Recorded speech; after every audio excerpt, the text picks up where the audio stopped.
Hello my dear students. और आज से हम शुरू करने वाले हैं इंडियन कॉन्स्टिट्यूशन, भारत का संविधान। और भारत के संविधान को एक ऐसा कॉन्सेप्ट हम आपको प्रोवाइड करेंगे कि एक बार पढ़ने के बाद इंडियन पॉलिटी से, इंडियन कॉन्स्टिट्यूशन से आपका सवाल नहीं छूटेगा। तो आज पहला दिन है इंडियन पॉलिटी की। तो आज जो हम पढ़ने वाले हैं वो पढ़ने वाले हैं भारतीय संविधान के भाग। अब सवाल है कि सर ये भाग क्या है, इस चीज़ को थोड़ा सा समझाते हैं। मान लीजिए ये जो संविधान है, इस संविधान को एक बुक की तरह हम दर्शाते हैं। मान लीजिए ये भारत का संविधान है जो डॉक्टर भीमराव अंबेडकर और उनकी टीम के द्वारा बनाया गया था। नहीं, भारत संविधान है। तो इस संविधान को क्या माना गया है? मान लीजिए भारतीय संविधान को एक किताब की तरह दर्शाया गया है कि ये एक पूरी बुक है। तो इस बुक के अंदर कितने चैप्टर्स हैं? कहेंगे सर 22 चैप्टर है। उन्हीं 22 चैप्टर को 22 भाग कहा गया। जैसे मान लीजिए अगर आपकी हिस्ट्री की बुक हो तो आप लोग देखते हैं ना कि हाँ सर हमको 10 चैप्टर पढ़ना है, हर चैप्टर में अलग अलग टॉपिक पर चर्चा है। तो उसी तरह मान लीजिए अगर भारतीय संविधान को एक किताब की तरह दर्शाया जाए तो उस किताब में कुल कितने चैप्टर है? 22 चैप्टर है। और इन 22 चैप्टर के बारे में आज हम जानकारी देंगे। और इन 22 चैप्टर के अंदर कुल 395 अनुच्छेद है, या कहिए 395 नियम, कायदे, कानून है। सबके हर अनुच्छेद में अलग अलग चीज के बारे में चर्चा है, अलग अलग विभाग के बारे में चर्चा है। तो 22 भाग और उसके अंदर कुल 395 अनुच्छेद, और एक एक कर करके वो सारे 22 भाग की जानकारी आज हम लेंगे। ठीक है, तो क्लास की शुरुआत करने से पहले थोड़ा सा भारतीय संविधान पर चर्चा हो जाए। ठीक है, तो हेडिंग बनाइए Indian constitution. Indian constitution, Hindi में आप लिख सकते हैं भारत का संविधान। देखिए, अगर बात करें माय डियर भारत के संविधान की, तो भारत के संविधान में पहले हम ये जानेंगे कि भारत को आज़ादी कब मिली। तो भारत को आज़ादी मिली 15 अगस्त 1947। ठीक है, ठीक है। भारत का संविधान बनकर तैयार कब हुआ? संविधान बना, ठीक है, एवं स्वीकार किया गया। क्या किया गया?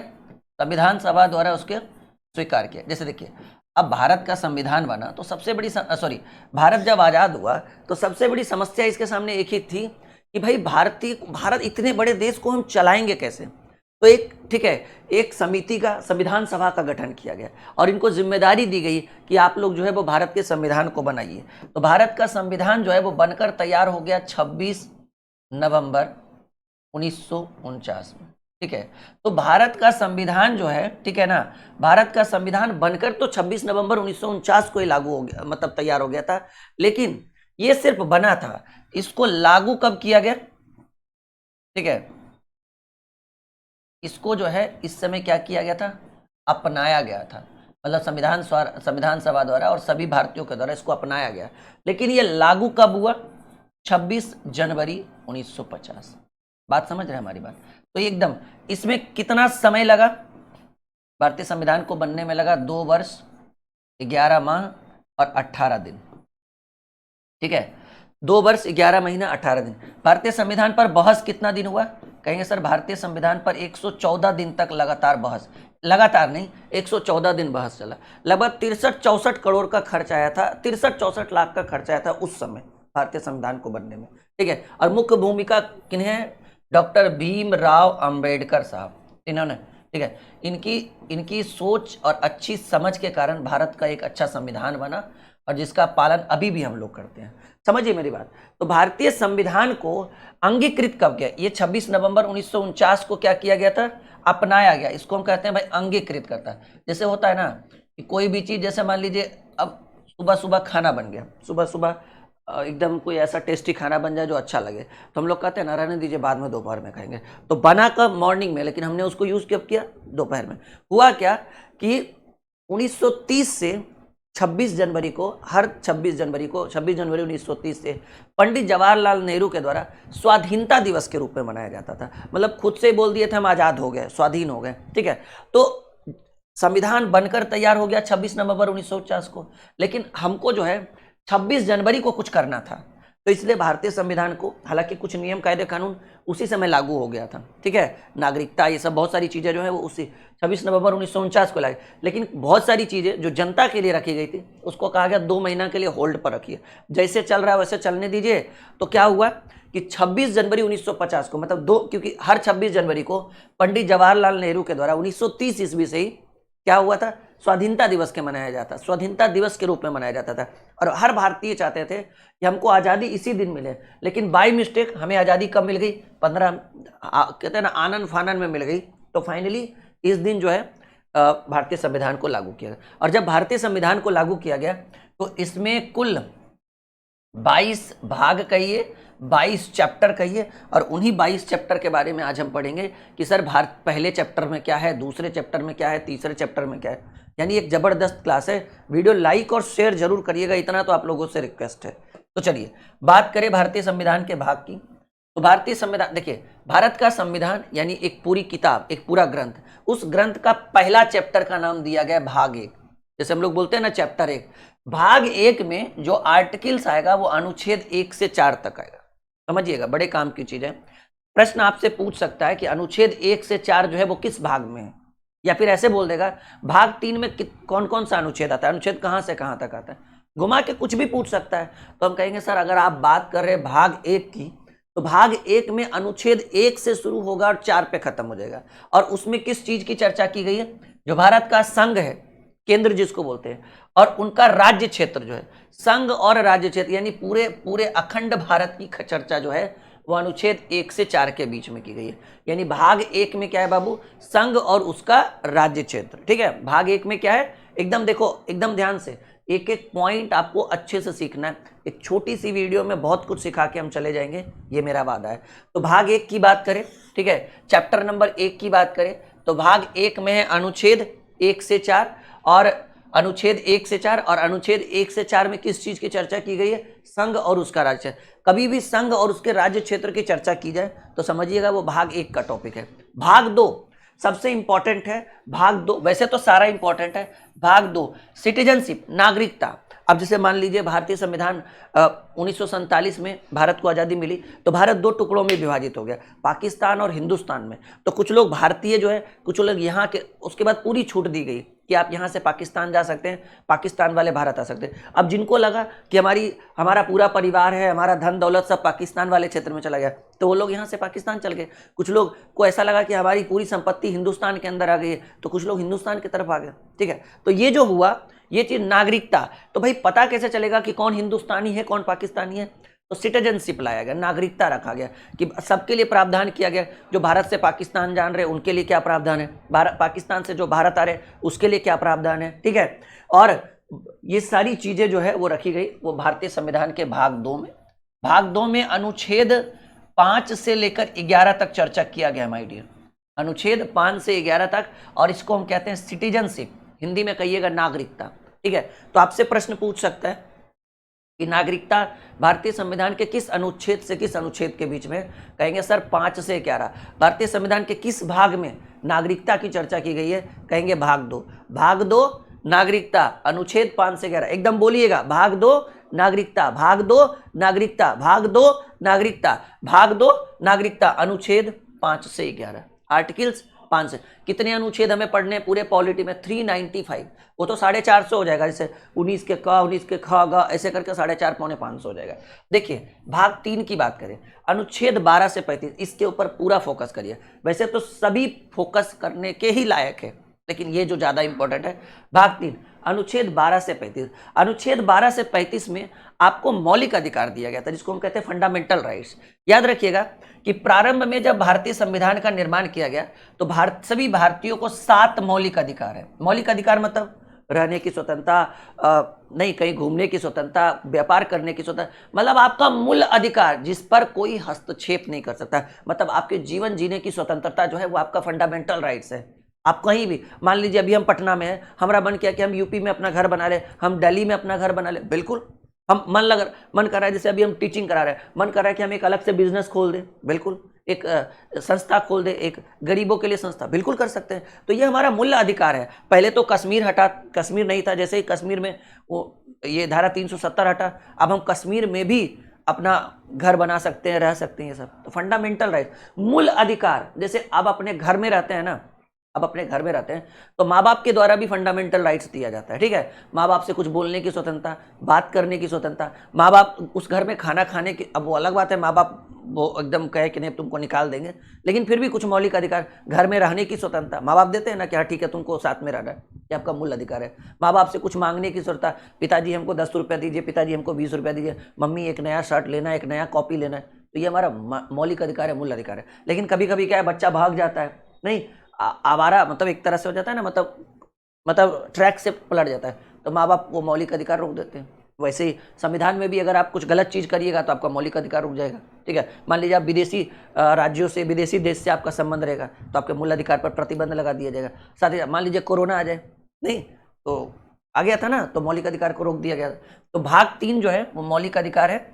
मौलिक अधिकार अनुच्छेद 12 से 35 तक है। भारतीय संविधान में 7 मौलिक अधिकार था, लेकिन एक कम कर दिया गया। अभी कितना मौलिक अधिकार है? 7 नहीं है, अब जो है 6 मौलिक अधिकार है। एक कौन सा हटाया गया बाबू?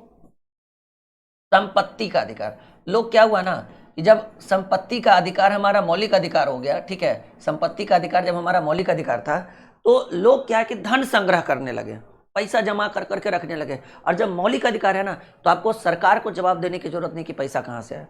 मूल अधिकार में, मूल अधिकार को आप किसी के मतलब जैसे देखिए, आपका मूल अधिकार है कि आपने भोजन किया, अब आपसे सरकार ये आपसे नहीं पूछेगी कि आप क्या खाएं, आपकी मर्जी है तो बताइए, नहीं मर्जी है नहीं बताइए। तो हुआ क्या था कि जो संपत्ति का अधिकार था वो हमारा मौलिक अधिकार था, तो लोग क्या करते थे, धन संग्रह करने लगे, बड़े बड़े उद्योगपति या फिर बड़े बड़े लोग। तो उसमें क्या हुआ कि भारत की अर्थव्यवस्था गड़बड़ाने लगी, और लोग जब पकड़ाता था पैसा तो कहता था हमारा है, हमारा मूल अधिकार है, हम रखेंगे, तुमको क्या जाता है। अब जाए रहता था, अब उसको जो है हम लोग वो नहीं कर सकते थे, सरकार पूछ नहीं सकता था कहाँ से लाएं। लेकिन वही जो है 1976 में इसको हटा दिया गया, बोला अब तुम्हारा मौलिक अधिकार रहा नहीं करेगा, तो 7 के जगह 6 हो गया। अब इस मौलिक अधिकार को जो है, ठीक है ना, मौलिक अधिकार को जो हमारा संपत्ति का अधिकार था, इस संपत्ति के अधिकार को बना दिया कानूनी अधिकार। ठीक है, कानूनी अधिकार, यानी अब जब आपके यहाँ पैसा पकड़ाएगा ना, तो कानून आपसे पूछेगा कहाँ से ले ला जी, ठीक है, कहाँ से लाए हो। अगर सही सही जवाब दीजिएगा तो ठीक है, वरना पैसा सरकार का। ठीक है, अगर आपने जीएसटी पे कर रखा है, ठीक है, इनकम टैक्स पे कर रखा है, तो ठीक है, बहुत सारी चीजें होती हैं, तब सरकार छोड़ देगी एक रेशियो बनाकर, और नहीं तो गई भैंसिया पानी में। तो अब जो है याद रखिएगा, संपत्ति का अधिकार आरंभ में हमारा मौलिक अधिकार था, लेकिन संपत्ति का अधिकार अब हमारा मौलिक अधिकार नहीं रहा, वो कानूनी अधिकार हो गया। और कानूनी अधिकार हो गया और वो भारतीय संविधान के अनुच्छेद 300 के क में चला गया है। संपत्ति का अधिकार कहाँ चला गया बाबू? 300 के क में। अभी देखिए 3 हो गया। चौथे की अगर बात करें, भाग 4 जो है वो अनुच्छेद 36 से 51 तक है, और इसको कहते हैं राज्य के नीति निर्देशक तत्व। ठीक है, राज्य के direct principle of state policy, राज्य के नीति निर्देशक तत्व। हुआ क्या था, समझिएगा मेरी बात, कि जैसे कुछ चीजें थी, ठीक है, जो 1947 में या 1950 की बात करें, जब भारत का संविधान लागू हुआ, तो कुछ चीजें ऐसी थी जो भारत सरकार देना चाहती थी, पर उनके पास जो है वो सुविधा नहीं था, तो उसको कहाँ रख दिया? राज्य के नीति निर्देशक तत्व में। उस सरकार का कहना था कि ये चीज हम देना चाह रहे हैं, ये चीज हम, जैसे मुफ्त शिक्षा, ठीक है, मिड डे मील, वृद्धा पेंशन, मानकर चलिए ये सब अब लागू हो गया ना। उस समय 1950 में लागू नहीं था, लेकिन सरकार ने कुछ चीजें लिख दी थी, ठीक है, ग्राम पंचायत, पंचायतों का गठन, नगर मतलब बहुत सारी ऐसी चीजें हैं जो सरकार ने लिख दी कि हम ये चीज करना चाहते हैं। लेकिन उस समय क्या था कि भारत की अर्थव्यवस्था उतनी अच्छी नहीं थी, भारत की संपत्ति जो है वो ब्रिटिश सरकार के द्वारा लूट लिया गया था। मतलब समझिए, भारत सोने की चिड़िया के साथ साथ अब एक खोखला देश बन गया था 1947 1950 में। तो कुछ चीजें जैसे देखिए, एक सिंपल सा, अगर कहिए सर हमको राज्य के नीति निर्देशक में एक सिंपल सा एग्जाम्पल दीजिए, मैं आपको एक सिंपल सा एग्जाम्पल देता हूँ। ठीक है, कि आप घर पे खाना खा रहे हो, आप घर पे खाना खा रहे हो, ये आपका मौलिक अधिकार है, लेकिन आपने अपने पिताजी को बोला कि पिताजी जरा मोबाइल जो है ना, हमारा 2G है, खाली फोने होता है, ऐसा करिए ना, एगो 5G हमको दिलवा दीजिए ना 10,000 का। अगर आप हमको 5G दिलवा देंगे ना तो हम ऑनलाइन पढ़ लेंगे राहुल सर से। तो पिताजी ने बोला कि अच्छा ठीक है, कुछ समय आने दो, थोड़ा पेमेंट आने दो, हमारा वेतन आने दो, 2-4 महीना में दिलवा देंगे। ये हो गया आपका राज्य के नीति निर्देशक तत्व। ये राज्यों के लिए कहा गया था, देश के लिए नहीं। ठीक है, तो ये हो गया नीति निर्देशक कि कुछ चीजें कही तो गई है, लेकिन उन्होंने अभी दिया नहीं, कहा ठीक है दे देंगे, मना नहीं किया उन्होंने। तो राज्य के नीति निर्देशक तत्व में क्या हुआ कि भारतीय संविधान में वो चीज जोड़ा गया, लेकिन उसको रख दिया गया। अब जैसे मान लीजिए, ठीक है, कि 1950 में बोल देता नेहरू सरकार थे उस समय, अगर नेहरू जी बोल देते कि हम सभी भारतीयों को, ठीक है ना, जिनका एज 60 साल हो गया उनको वृद्धा पेंशन के रूप में 500 रुपया जो है देंगे। नहीं, अभी देखिए जब विधानसभा चुनाव हुआ था, नहीं लोकसभा चुनाव, तो उस समय कांग्रेस सरकार के द्वारा कुछ वादे किए गए थे, 8500 या कुछ, उन्होंने दिया नहीं दिया, तो वादा किया था। तो अब जाइएगा ना भाई, सब मुस्लिम महिलाएं जो उनके उनके उस दफ्तर चली गई कि भाई दीजिए पैसा, अब कहाँ से देंगे, वादा कहना और करना में अंतर होता है ना। तो वही चीज हुआ कि 1950 में मान लीजिए कि नेहरू सरकार ने कहा कि हम सभी भारतीयों को 500 रुपया या फिर 1,000 रुपया हर महीने, जिनका एज 60 साल हो गया उनको वृद्धा पेंशन देंगे। अब बताइए, जिस दिन वादा करेगा उसके 2-4 दिन 10 दिन बाद नेहरू जी के दफ्तर में जाएगा ना भारतीय जी, बिल्कुल जाएगा। काहे कि आप वादा किए थे, अब देना पड़ेगा आपको, अब हो जाएगा बवाल ऐसे में। तो वही चीज, क्योंकि उस समय 1950 में उतना संपत्ति भी नहीं था, कहाँ से देते भाई, तो इसीलिए नेहरू जी ने, नहीं मतलब भारतीय संविधान में ये कुछ चीजें ऐसी लाई गई कि हम देंगे लेकिन अभी पैसा नहीं है, हम बाद में देंगे। और इस पर आप याद रखिएगा कि जो ये राज्य के नीति निर्देशक तत्व है, इनको आप संविधान में, सॉरी, इनको आप जो है ना, इनको आप चैलेंज नहीं कर सकते, इनके ऊपर आप केस नहीं कर सकते, इनको आप जो है ना सीधे कहिए कि इसको आप एक तरह से कर सकते हैं कि एक तरह से इसको आप कोर्ट में लेकर नहीं जा सकते, हाई कोर्ट, सुप्रीम कोर्ट नहीं। अब जैसे मान लीजिए कि यहाँ पर कुछ चीजें कही गई है, ठीक है, अब वो चीज वो करेंगे, ठीक है, जैसे कहा गया पंचायती राज, ये बहुत सारी ऐसी चीजें हैं जब हम यहाँ पर पढ़ाएंगे, तो उस चीज के लिए जो है ना आप क्लेम नहीं कर सकते गवर्नमेंट को, होगा तो देंगे। लेकिन इसमें तो तुरंत एकदम हाई कोर्ट, सुप्रीम कोर्ट सब चल जाइए, इसमें आप जो है, इस पर आपका कानूनी अधिकार है क्लेम करने का, लेकिन इस पर आपका कानूनी अधिकार नहीं है क्लेम करके, होगा तो देंगे, नहीं होगा तो नहीं देंगे, ये याद रखिएगा। और इसमें देना ही पड़ेगा।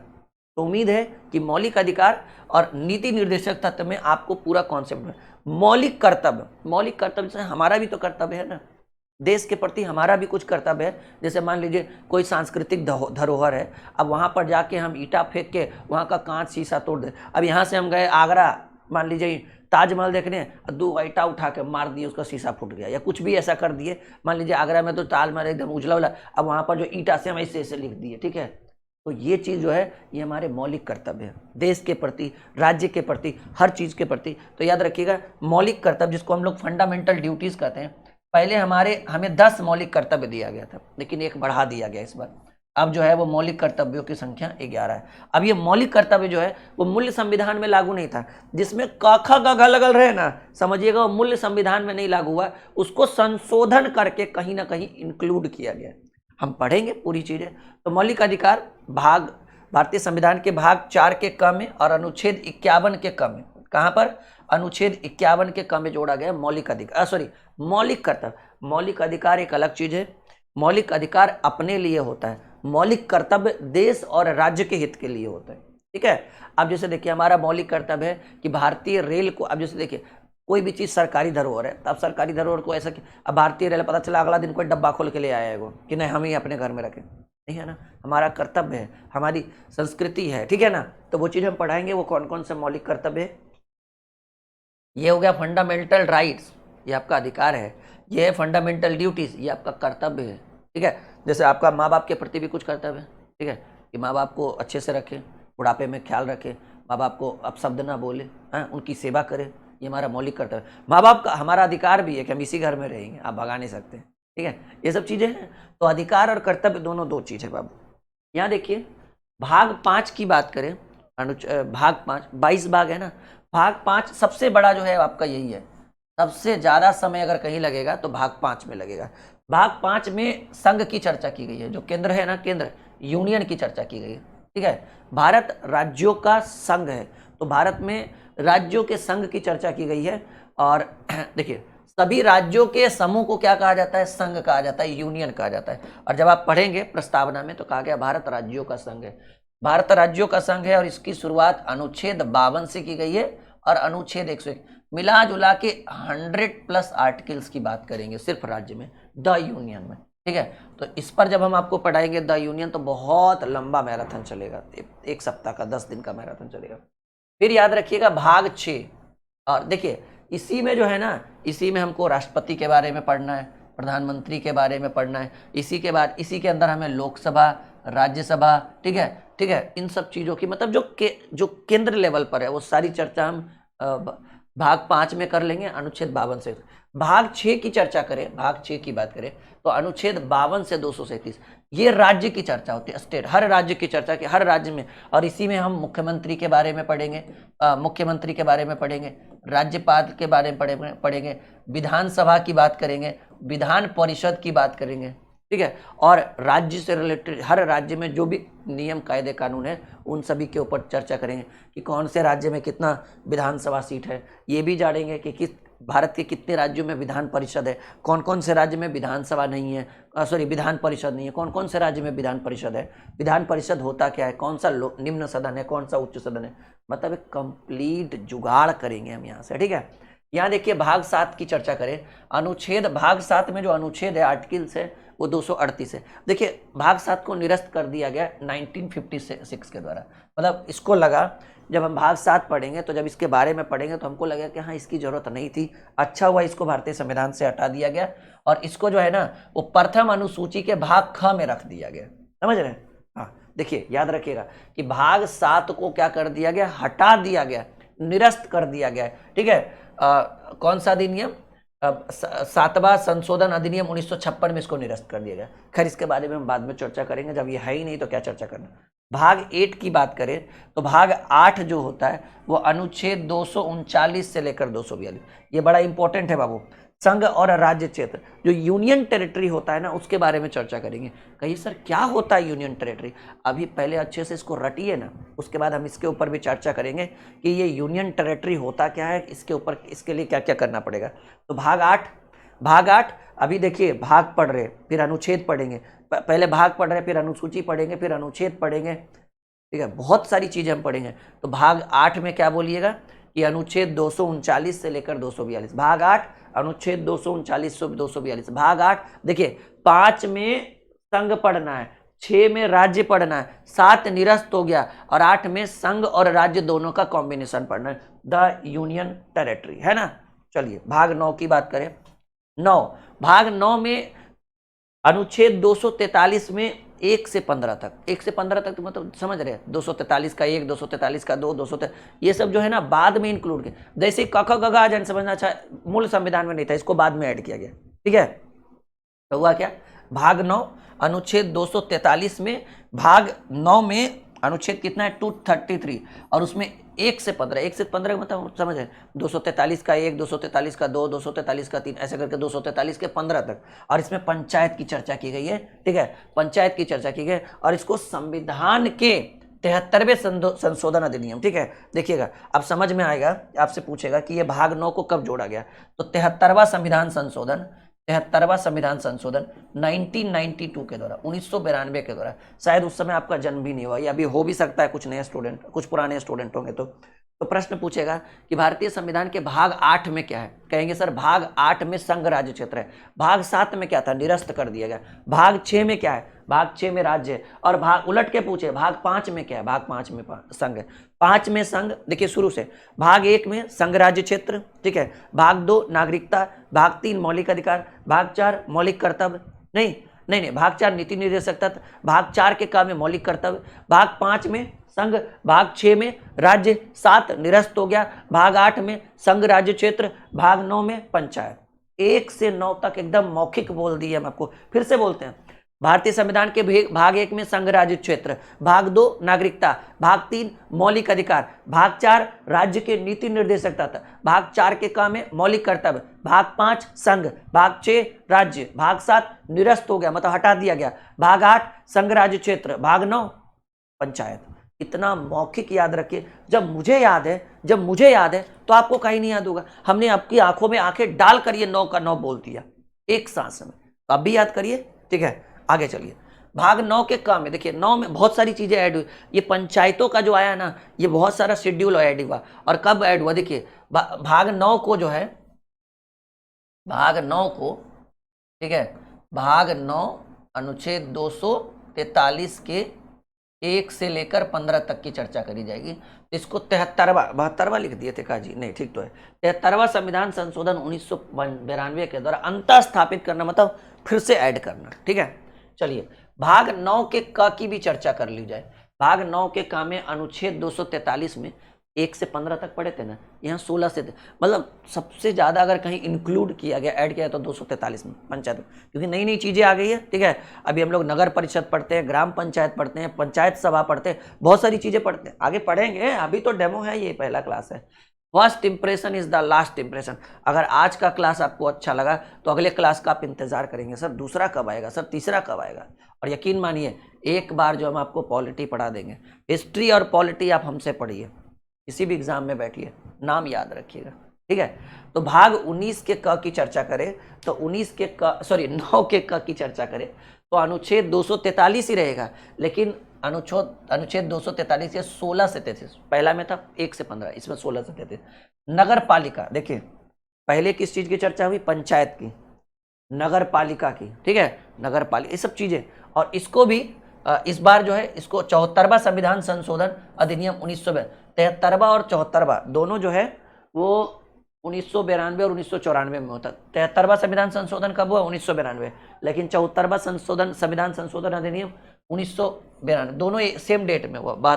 73वां भी और 74वां भी 1992 के द्वारा अंतः स्थापित किया गया।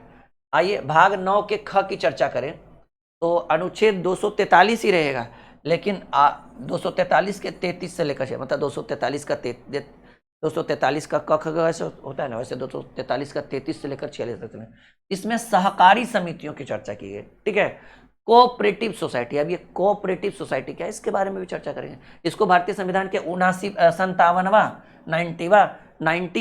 97 संविधान संशोधन अधिनियम 2011 के द्वारा जोड़ा गया।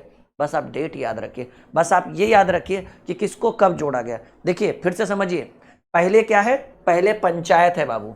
भाग 9 के क में, सॉरी भारतीय संविधान के 9 की चर्चा करें तो भारतीय संविधान के भाग 9 में क्या है, पंचायत है। पंचायत को, ठीक है ना, पंचायत को कब इंक्लूड किया गया, 73वां संविधान संशोधन 1992 में। 73वां संविधान संशोधन अधिनियम 1992 में भारतीय संविधान में क्या जोड़ा गया, पंचायत को जोड़ा गया, पंचायत स्तर को जोड़ा गया। उसी में 9 के क को लाया गया, और जो अनुच्छेद तो 243 ही रहा, लेकिन जो है उसमें 16 से 33 चला गया, और उसमें नगर पालिका को जोड़ा गया। और नगर पालिका को, वो 73वां संविधान संशोधन था, ये 74वां संविधान संशोधन है, और सेम डेट 1992। उसके बाद अनुच्छेद 9 का ख आ गया, और ये भी 243 ही है। अनुच्छेद भाग 9 जो है वो 243 पर अटका हुआ है, उसके अंदर टॉपिक ऐड हो रहा है। इस बार 33 से लेकर 46 तक रह गया, और इसमें सहकारी समितियों को जोड़ा गया, जिसको हम कहते हैं कोऑपरेटिव सोसाइटी। कब जोड़ा गया, 57वां संविधान संशोधन 2011 के द्वारा इसको सहकारी समितियों को जोड़ा गया। तो याद रखिए भारतीय संविधान के भाग में 3 बार संशोधन हुआ। एक 1992 में 73वां संविधान संशोधन हुआ, पंचायत को ऐड किया गया। एक 1992 में ही, लेकिन 74वां संविधान संशोधन हुआ, इसमें नगर पालिका को ऐड कर गया। फिर 97वां संविधान संशोधन 2011, और इसमें सहकारी समितियों को ऐड किया गया। तीनों के बारे में हम पढ़ेंगे आगे चल के, अभी तो डेमो चल रहा है, समझिए। भाग 10 की बात करें तो अनुच्छेद 244 और 244 का क आता है। इसमें अनुसूचित जाति और जनजाति क्षेत्र आता है। ठीक है, एकदम पिछड़ा जाति जनजाति क्षेत्र। ठीक है, उसके लिए अलग से प्रावधान किया गया। अब हम पढ़ेंगे, जब भाग 10 पढ़ेंगे तो पूरा रगड़ के पढ़ेंगे कि ये क्यों अनुसूचित जाति और जनजाति क्षेत्र की चर्चा क्यों की गई है, इसके अंदर क्या सुविधा मिला है अनुसूचित जाति जनजाति वाले लोगों के लिए।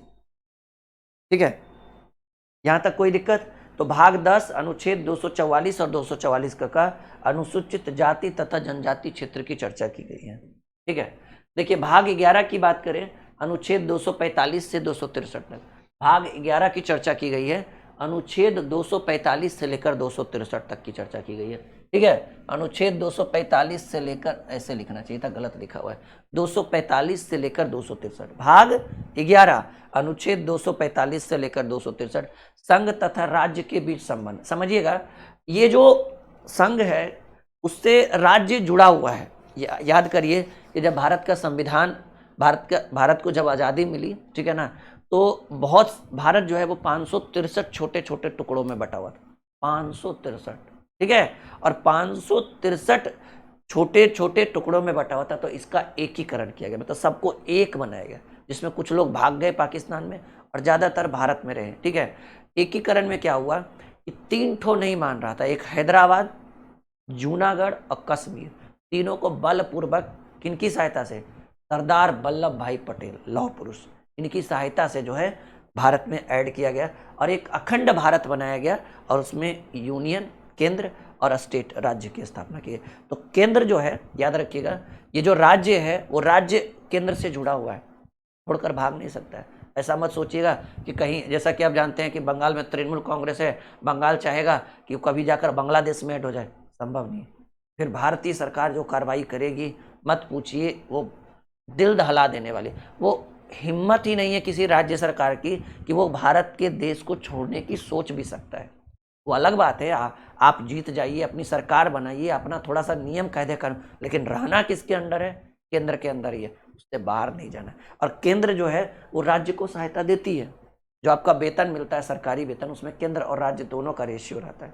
कोई भी, चाहे वो बिहार का ही, बिहार पुलिस ही क्यों ना हो, बिहार एसएससी क्यों ना हो, क्या लगता है आपको नीतीश सरकार पैसा देती है? नहीं, जब तक केंद्र मदद नहीं करेगी। दोनों का रेशियो रहता है, केंद्र भी पैसा देती है, राज्य भी, तो उसी को कहते हैं केंद्र राज्य संबंध। ये भारतीय संविधान के भाग 11 में हमें पढ़ना है, ये भारतीय संविधान के भाग 11 में अनुच्छेद 245 से 263। भाग 12 की बात करें तो अनुच्छेद 264 से 300 के का, यही 300 का काम में कहाँ रखा, क्या रखा गया, संपत्ति का अधिकार, ठीक है। भाग 12 अनुच्छेद 264 से 300 के क में वित्त, देखिए आ गया, संपत्ति, संविदा व वाद, ये सब पढ़ेंगे आगे चलकर। संपत्ति का अधिकार कहाँ था, पहले मौलिक अधिकार में था, कहाँ चला गया, भारतीय संविधान के अनुच्छेद 300 के क तक चला, 300 के क में चला गया। तो भाग 12 अनुच्छेद 264 से 300, वित्त, संपत्ति, संविदा और वाद, ठीक है, finance, property, construction and sweets, ये सारी चीजें हम आगे पढ़ेंगे आगे चलकर। भाग 13 की बात करें तो भाग 13 में अनुच्छेद 301 से लेकर 307 तक है, भारत के राज्य के भीतर व्यापार, वाणिज्य तथा समाज। जैसे आप भारत के राज्य के भीतर, अगर आपका मन करे कि हम सिक्किम में जाकर टेम्पू चलाएं तो जाकर चलाइए, कोई दिक्कत है। आपका मन करे कि हम कश्मीर में जाकर सेव बेचें तो बेचिए।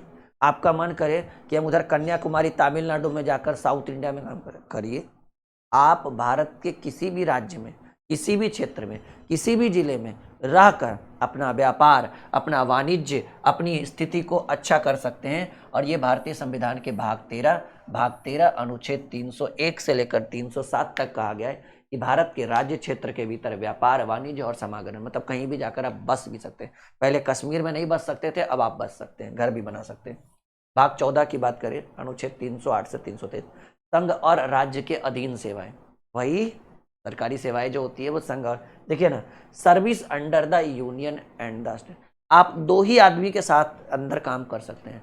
आपको अगर नौकरी लगी है तो वो किसके अंडर होगा, या तो संघ के अंदर होगा या तो राज्य के अंदर, कभी अदर कंट्री के अंदर। अगर भारत में भी आप मान लीजिए कि कोई विदेशी कंपनी आई है तो या तो वो केंद्र के अधीन होगी, ठीक है ना, केंद्र से उसका वो होगा, जो भी है हस्तक्षेप, तभी वो कर सकती है, ऐसे नहीं कर सकती है वो, ठीक है। ये मत सोचना कि कोई फ्रांसीसी कंपनी आई, कोई रूसी कंपनी आई, तो आप ये मत सोचना कि हम रूस के लिए काम करें, कर तो उसके लिए रहे, लेकिन किसके कहने पर, भारत के कहने पर, ठीक है।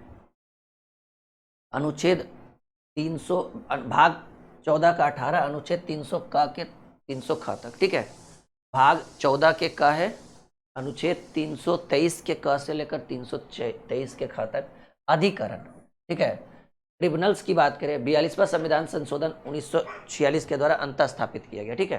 42वां संविधान संशोधन, ये जो आपको दिख रहा है ना, भाग 14 के का, जिसमें अनुच्छेद 323 के क से लेकर 323 के ख तक की चर्चा की गई, इसमें अधिकरण है, ये ट्रिब्यूनल्स है। ये ट्रिब्यूनल्स क्या होता है ये हम आगे चल के पढ़ेंगे, अभी उतना डीपली पढ़ने की जरूरत नहीं है।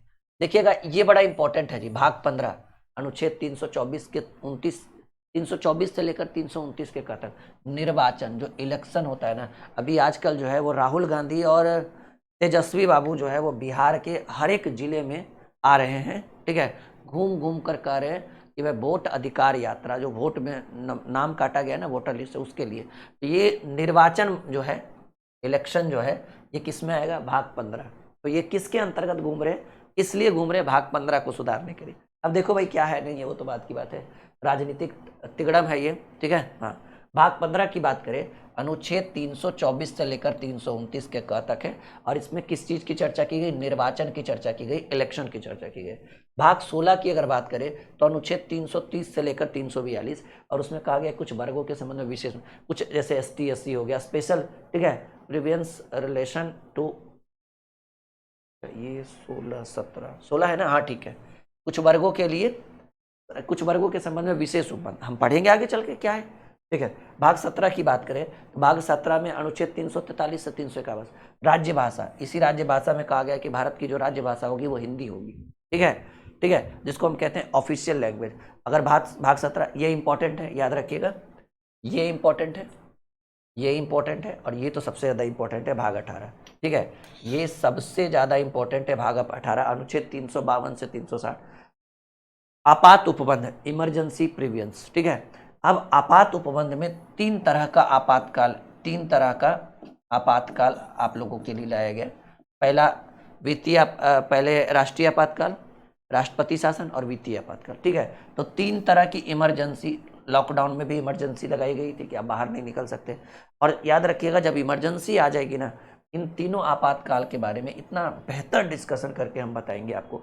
अभी तो सिर्फ टॉपिक पढ़ रहे हैं, टॉपिक के अंदर घुसेंगे, उसके बाद चर्चा होगी कि ये आपातकाल एक 352 अनुच्छेद 352 में, एक अनुच्छेद 356 में, एक अनुच्छेद 360 में, 52 में क्या होगा, 56 में क्या होगा, 60 में क्या होगा, तो ये सारी चीजें हम आगे चल के पढ़ेंगे। भाग 19 अनुच्छेद 361 से 367 प्रकरण, ये जब पढ़ेंगे तब समझ में आएगा ये होता क्या है। भाग 20 संविधान संशोधन, मान लीजिए बार बार हुआ है ना संशोधन, ये क ख ग घ कहाँ से आया, संशोधन के साथ ना, तो ये भी इंपॉर्टेंट है, याद रखिएगा कि भाग 20 बहुत इंपॉर्टेंट है, अनुच्छेद 368 और संविधान संशोधन, और ये कहाँ से लिया गया, साउथ अफ्रीका से लिया गया, ठीक है। संविधान संशोधन की प्रक्रिया जो है वो अफ्रीका से लिया गया है, ठीक है, हाँ, दक्षिण अफ्रीका से लिया गया, और ये अनुच्छेद 368 में आएगा। भाग 21 की बात करें तो अनुच्छेद 369 से 392 अस्थायी संक्रमणकालीन विशेष उपबंध, वो हम पढ़ेंगे आगे चल के। और भाग 22 जो हमारा अंतिम है वो 393 से 395 संक्षिप्त नाम, प्रारंभ हिंदी में, प्राधिकृत पाठ और निरस्त, ये सब कुछ जो है वो आगे चल के जब हम एक एक पॉइंट पढ़ेंगे तो सबके बारे में 22 भाग की पूरी जानकारी हम देंगे आपको। उम्मीद है first impression is the last impression, पहला क्लास जबरदस्त लगा होगा, और यही जलवा, यही माहौल जो है वो हर क्लास में हम लेकर आएंगे। पॉलिटी को टॉपिक वाइज पूरी पॉलिटी, लगभग ज़्यादा नहीं है, 40 क्लास में पॉलिटी पढ़ा देंगे, 35 से 40 क्लास में। जो 35 से 40 क्लास पॉलिटी पढ़ लेगा, वो रेलवे हो, SSC हो, बिहार SSC हो, BPSC, TRE 4.0, 4.5, 5.0 जो भी हो, TRE 4.5 आने वाला है ना, एकदम 100 में 100 स्कोर करेगा, एक भी सवाल इधर उधर नहीं होगा। बस ईमानदारी से पढ़िएगा, और बीच बीच में हम प्रैक्टिस लगवाते रहेंगे, वो प्रैक्टिस जरूर देखिएगा। ओके, तो आज का सेशन यहीं तक, अगला क्लास बहुत जल्द इस पर लेकर आएंगे।